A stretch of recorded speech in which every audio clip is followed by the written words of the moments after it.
beginning. And he brought kind of two very interesting complementary things to bear, I think, on his experience as a priest and as a founder of Georgetown. One, his obvious interest in and belief in Catholicism, so he's a man of faith, but also a real belief in and enthusiasm for kind of the American experiment of democracy at a time when, you know, that was a gamble. And he had both those things operative, I think, in his way of viewing the world as he came to the Georgetown Project. The 13 colonies had adopted laws in their constitutions that allowed Catholics complete equality as citizens by the late 1770s. By no coincidence, those 4 states were Virginia, Maryland, Pennsylvania, and Delaware, the states closest to Carroll, the places where he maintained the most influence on lawmakers, and the area where he would found Georgetown University. Carroll's journey to founding Georgetown is thus inextricably linked to the tenets of the American Revolution and to the historically socio-political role of Catholicism in Europe and America.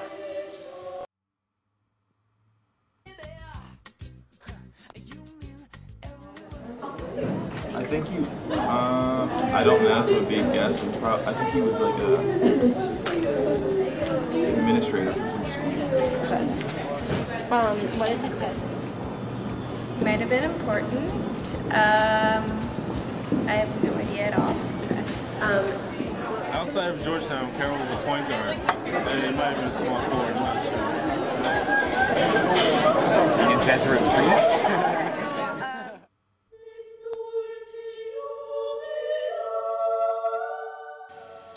As bishop, Carroll was a fierce defender of the widely criticized Catholic Church in America, while still advocating the ecumenical message.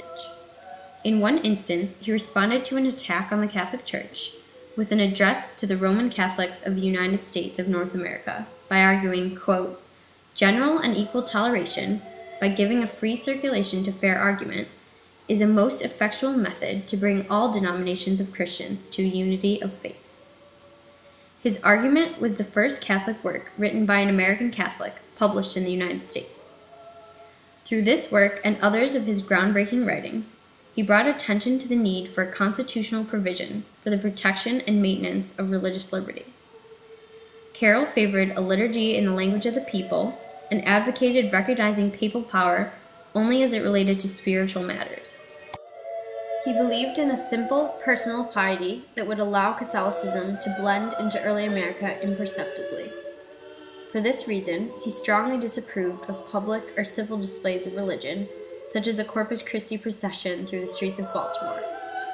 His own church had few institutions and associations, and he had no desire to create strictly Catholic ones for the larger region.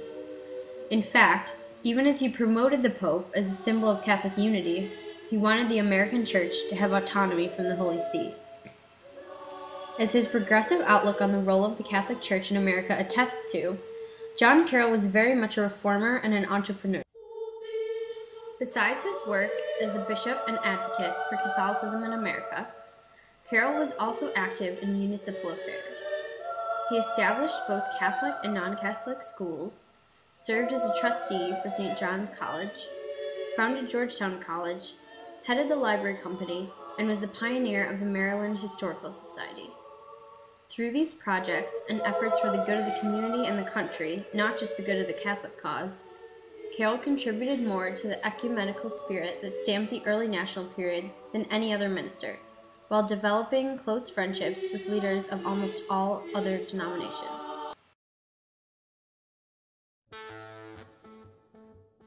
John Carroll's mission in founding Georgetown. To have a really sweet religious school. What founding Georgetown? His mission was probably to create all those Jesuit ideals that we talk about at convocation.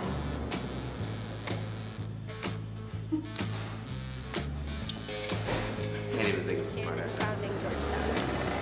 I have no idea. Georgetown. I think his mission, the way I think of it, the way I explain it to myself and to others, was as much as anything was an experiment. It was a question. Or kind of a hypothetical answer to a question. And the question being, can you be smart and Catholic and American all at once? And I think his intuitive answer was yes, that it's not easy and that it involves holding things in tension, in creative tension, but that it can be done. And I think very much that he launched the project of Georgetown to show that that experiment could succeed.